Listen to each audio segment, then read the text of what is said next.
Hi, hello. Welcome back to another episode of the Every Which Way podcast. This one is different. It's really not usual. It's really not how I usually do things, but okay, listen.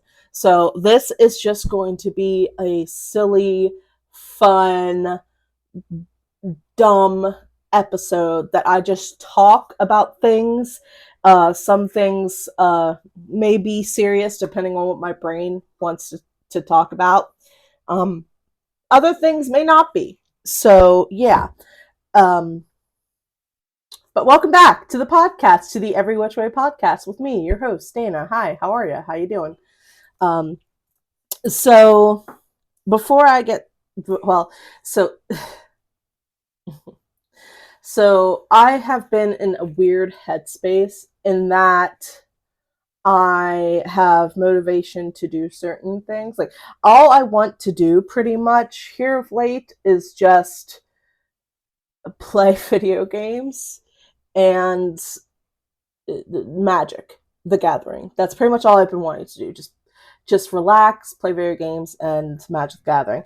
And that's hard to do when you have to go out and actually make a living and work. So, yeah. But that being said, I've little to no motivation for anything else, and unfortunately, that does also include the podcast, which sucks because it's the podcast and I like doing it. But it's been feeling a lot like work. So, but I wanted to record something so that you guys had something.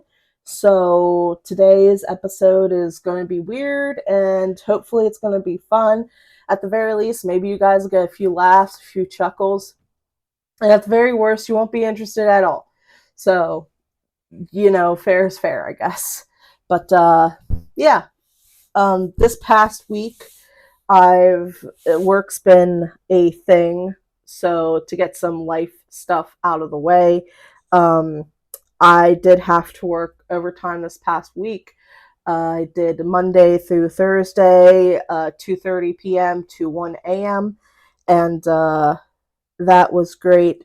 But thankfully, because of that, because we're doing a big install for, I think, software, maybe some hardware stuff and things at work.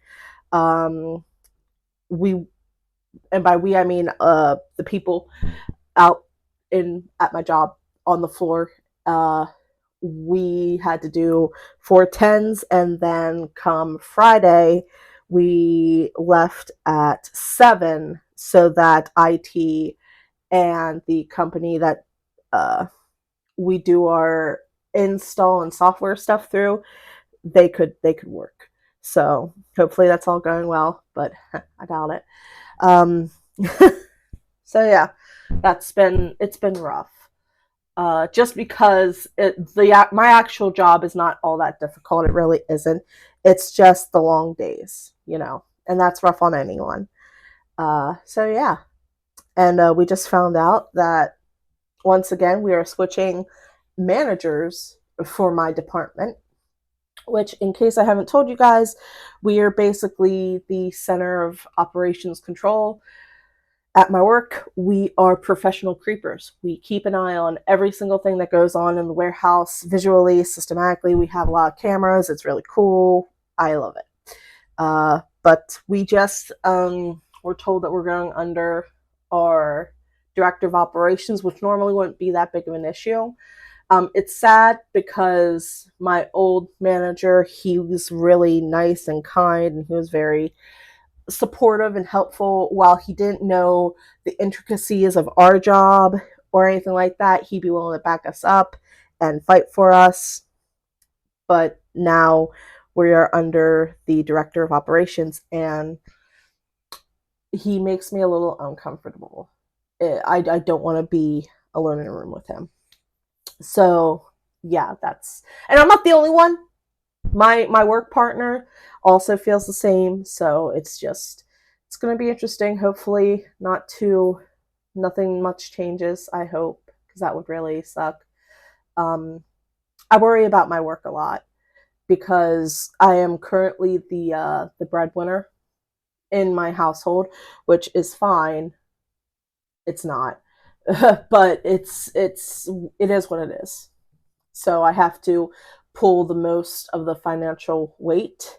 So it's just stressful whenever changes happen at my job, and I feel like it could lead to not good things, like people getting let go, myself getting let go, and then what am I going to do with that? So it's just tumultuous times indeed. So yeah, that's what's been going on this past week. So this weekend, I've been doing whatever I want. I've been catching up on sleep, relaxing, playing my video games, just trying to chill and recuperate from the past week.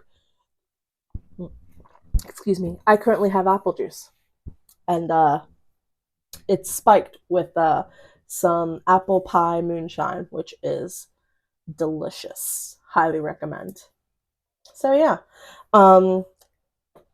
So what's been going on my mind here of late? Well, I've been thinking, so one of the games, okay, so two of the games that I play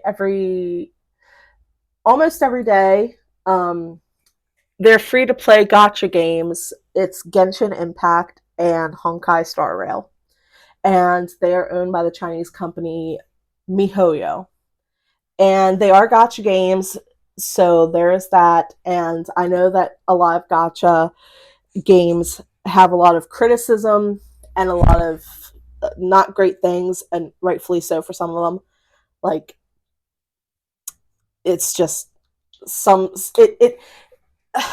not that I'm saying that every company is like this, but it can lead to some predatory things and issues. Not in like financially predatory is what I mean. But and I don't usually like the play to win, and I myself don't indulge in that really. I'll do maybe I'll put in $6 here and there, but not really. I tend to just save up my stuff, and if I can't get a character that I want, I don't get them. So there's that. But I save up my my special wishes and stuff to see if I can get them. But the stories are very I feel like for something that is technically free to play, and I say technically because it is technically free to play, you can just throw money at it too. But I feel like most free to play games don't have great stories, but Genshin Impact and Honkai Star Rail do. Like for Genshin, I got into it from seeing it constantly advertised on several YouTube channels that I watch, because I don't watch actual TV, I watch YouTube. That's my toxic trait.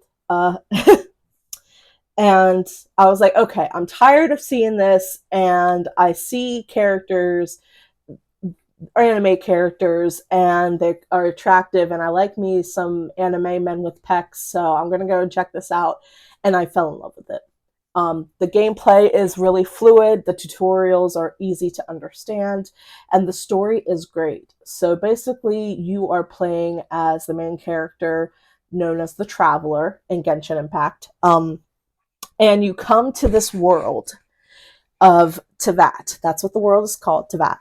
And you come with your sibling, and the game opens up with you and your sibling, battling against this being, this entity, this celestial creature person, and that person splitting the two of you up from your sibling, who's also your twin, by the way. So your sibling's your twin, and splitting you up and putting you basically in this dark cube where you stay for like 500-ish years.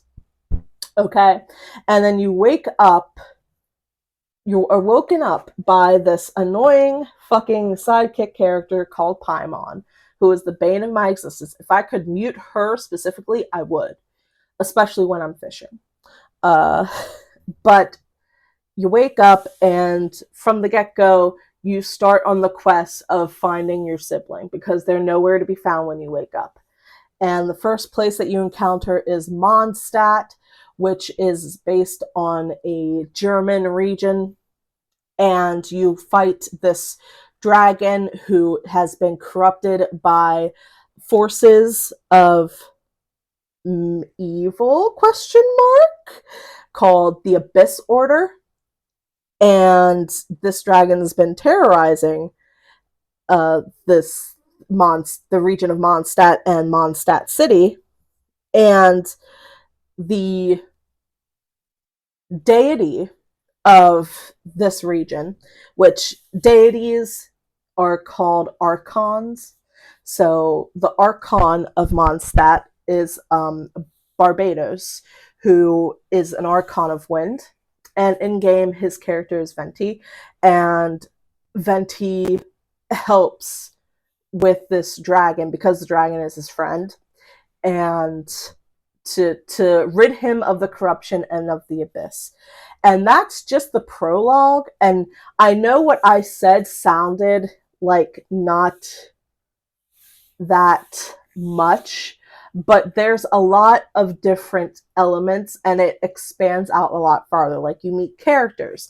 One of the characters that you meet is this man named Kaya, and he has an eye patch, and he has a low cut shirt so that his pecs are very much visible, and he is a sweet, sad boy who deserves to be happy and to say the word fuck.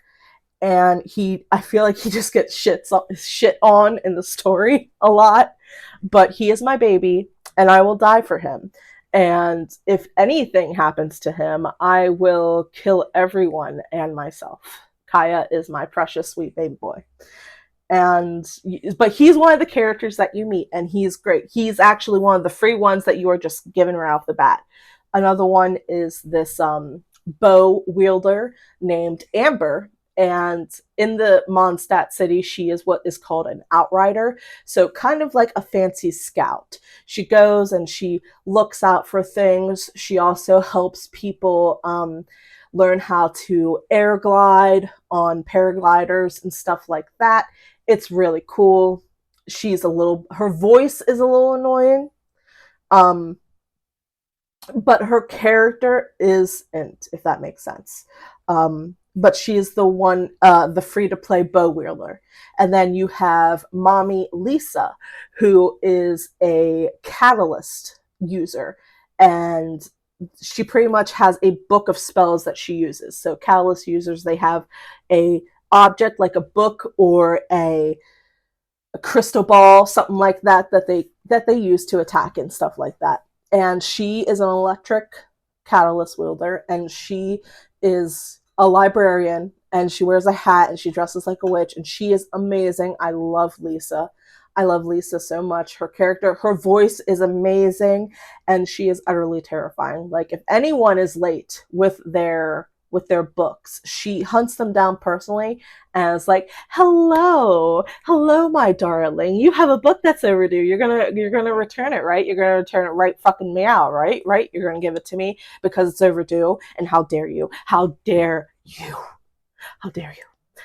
take my book? How dare you take the book and not give it back? So yeah, she gets pretty intense, but I love her for it. It's amazing.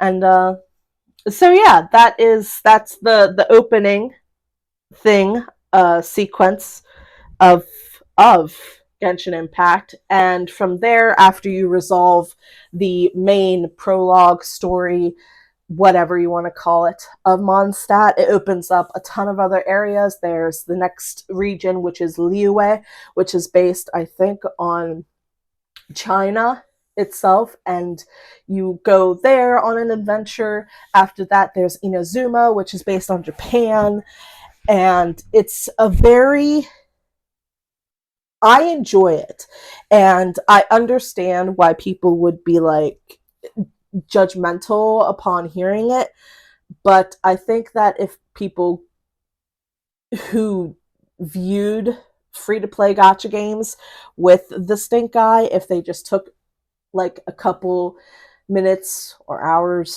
to play it, it would entice them. And they could at least, I think, acknowledge that the story is better than what it ought to be. And then there's Honkai Star Rail. And this one is a space adventure kind of game. So you play as the Trailblazer, and you pretty much are awoken with this thing inside of you, which is called a Stellaron, which is pretty much this capsule cube thing of immense and dangerous power. And you're awoken by what is known as a Stellaron hunter, Kafka. And she just wakes you up. You traverse through the area that you're in, and which I think is the Herta space station, and you encounter a few characters and you beat the crap out of the bad guy. And that's just on the opening portion of it. And because Kafka's a Stellaron hunter, she bigly bounces real quick because they're kind of wanted outlaws. And after you beat the baddie, you start to interact with more people on the Herta space station, and you meet the Herta puppet, and you find out that Herta is a genius from the Genius Society, which is composed, I think, of 78 or 80-ish members. So she's a very smart person. And you join the Astral Express crew, which is this, well, crew that travel to different worlds, following what is called the Trailblaze. And the Trailblaze is something that a god, which in this game they're called eons, called Akavili, created. And basically following the path that takes them, going to different worlds and learning about them, cataloging them, and helping them out, while trying to stay neutral, like not get too invested or encroach, but still offering assistance where it is needed.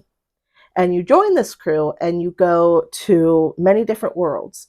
The first world is Eurillo 6, which is basically this frozen planet of frozen waste that is frozen and it is cold.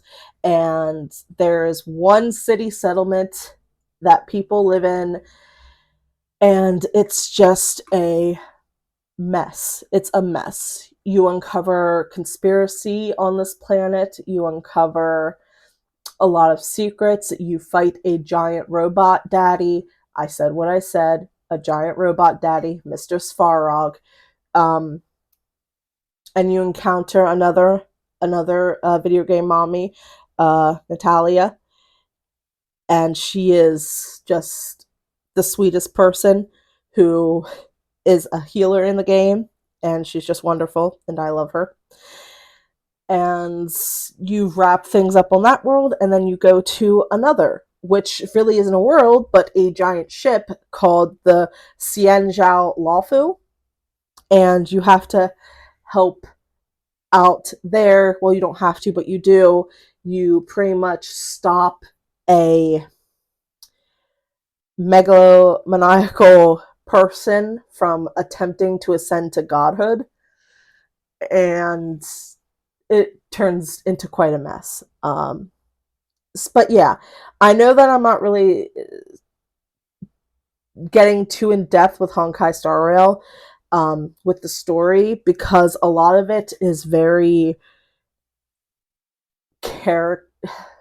I say it like, not like Genshin isn't, but it's more difficult to explain because there's a lot that isn't known for your character, because of them really not having any sort of past or really any goal. Um, you do, you do. There's this overarching plot with the Stellaron Hunters, which Kafka is a member of, and they're not so much. They hunt Stellarons, but they're not hunting you. Your paths cross, and you help each other out. And also, the main character, the Trailblazer, which is what they're called, kind of having to live with having this dangerous, unpredictable device living inside of them, and figuring out who you are and stuff like that. It gets very in depth, and there are a ton of characters. Right now, I have in my team one of the newer characters, My Day, who is a half naked man with muscles, and his back muscles are more defined than they should be in a video game. I mean, I'm grateful for it, but at the same time, it's like they didn't need to do that, but they did. They went so hard on this character, and he's very tough and powerful, and he follows the path of destruction. So, okay, that sounded really bad, but he's not a bad guy. So, in this game, I mentioned Akavilian gods that are called Aeons. Well, there are at least a dozen and this is just off the top of my head, a dozen Aeons, and you do eventually meet some along the way, but they all have different paths. So for Akavili, if for one that follows them, that would be the path of the Trailblazer. You also have Nanook, who is the Aeon of Destruction, and My Day follows the path of destruction. There is Klipoth, who is the Aeon of Preservation, and they like to preserve things. They're more steadfast, they're more hardy, they're very tough. And then you have Aha, yes, Aha, who is the Aeon of Elation, and their path is elation. They're, I think, for me, the true, genuine, chaotic neutrals. They might help you out, but at the same time, they also might stab you. And not for any reason other than their own personal amusement. They're very chaotic people that follow that path. So there's different paths. And you kind of are on all of them as the Trailblazer, because you start out as a neutral elemental, because there are elemental aspects in this just as in Genshin. You kind of start out as that more physical, neutral elemental on the path of the Trailblaze, and then once you complete the Eurillo 6 story, you I guess resonate with Klipoth on the path of preservation, and you gain a more you gain a fire element and a different play style. And from there, you move to the Xianzhou Lawfu, and you're with on the path of the hunt, I believe. And that is okay. Let me. Do you get anything? No, I don't think you do. I don't remember. I don't remember if you get anything from the Xianzhou Lawfu. Anyway, but following that, following your adventures on the Xianzhou, you go to this world called Penacony, and you gain a light type elemental energy design that falls in line with that world. So different places you get different buffs and different paths that you can go on, different play styles and elements to work with. It's really cool. If you're someone that likes to video game, I do recommend them, at least give them a try. Maybe watching like a video, a let's play or something like that. The characters I feel in both Genshin Impact and Honkai Star Rail they're similar enough in certain ways, but their personalities and their physical appearance is very different, and it's just funny to see how different characters react with each other. Um, it comes up, it comes, it creates story that can be both comical and at times a bit too carefree, but that balances out with the heavy stuff that does come with these stories and with these characters. So I highly recommend them. But yeah, so I've been playing a lot of that. I've also been getting and working on new Magic the Gathering decks. I just finished my Ral Zarek deck, which Ral Zarek is my favorite character in Magic the Gathering. He is a planeswalker, so he's able to traverse through different worlds. And he is a storm lightning wielder who hails from a world called Ravnica, which worlds are called planes. And he can control lightning, I do believe. And he's married to his husband, Tomek. And Ra is part of a guild called the Izzet Guild. And they're all about inventions and all that good jazz. And he's, to me, he's kind of like a wacky inventor, a little like Doc from Back to the Future, but not so, a lot younger for sure.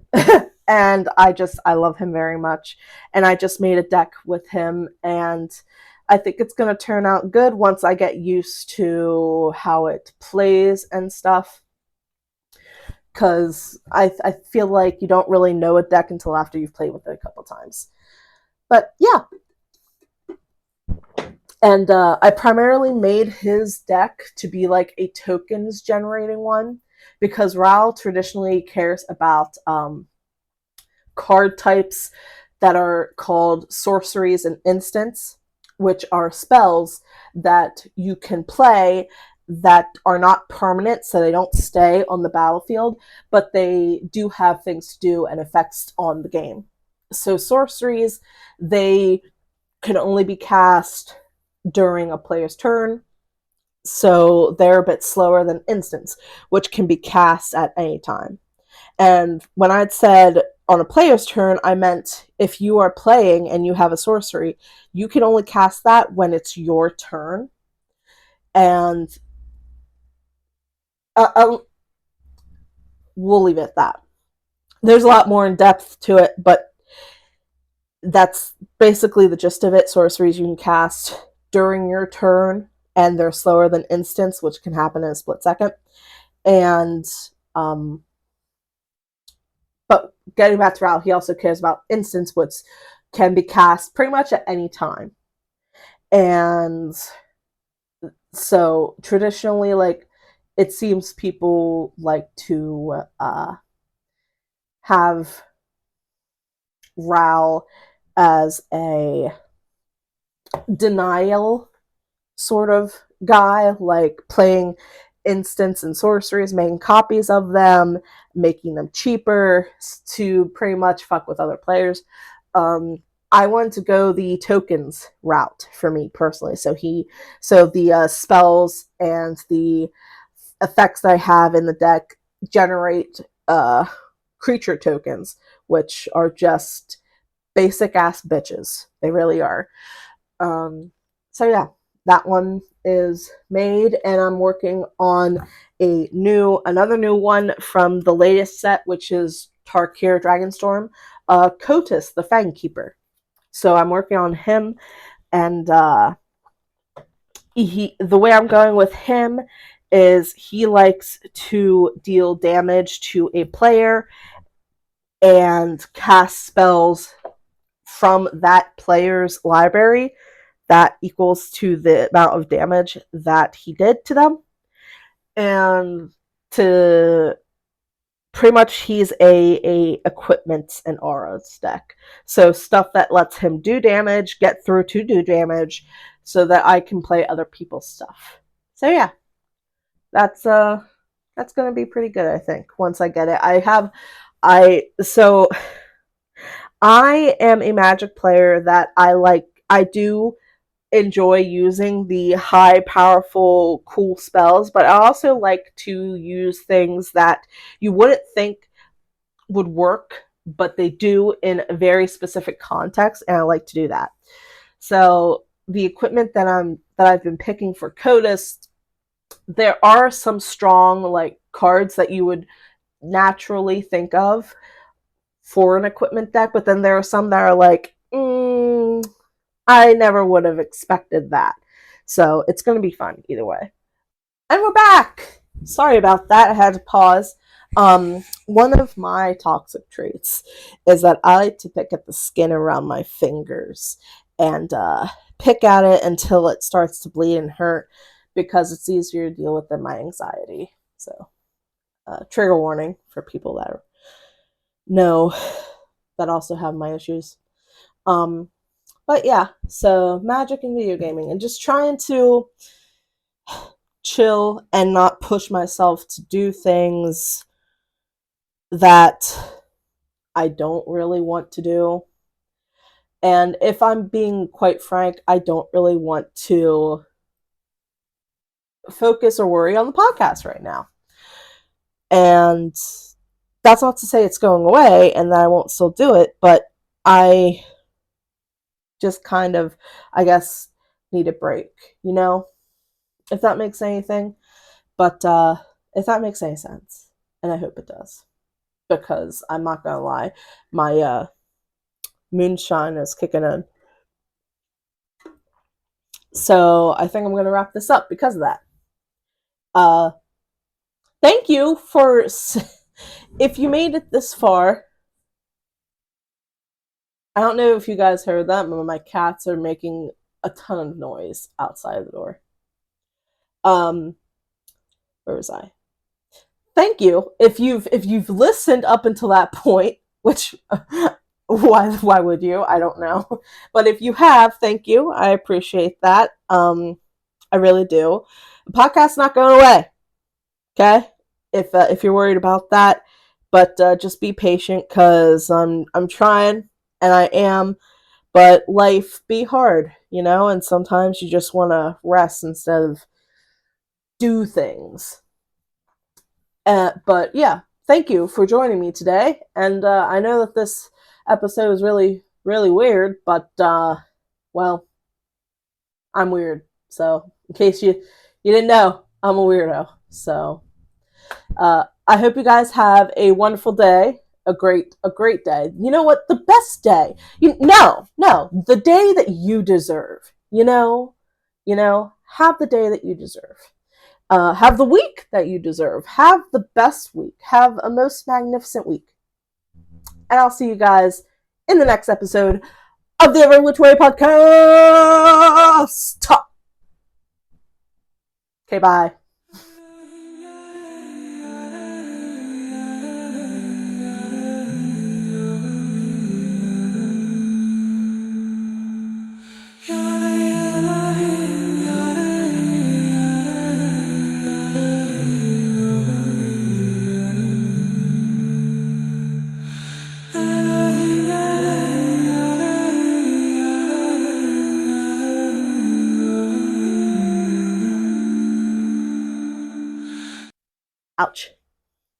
Hold on one moment, please.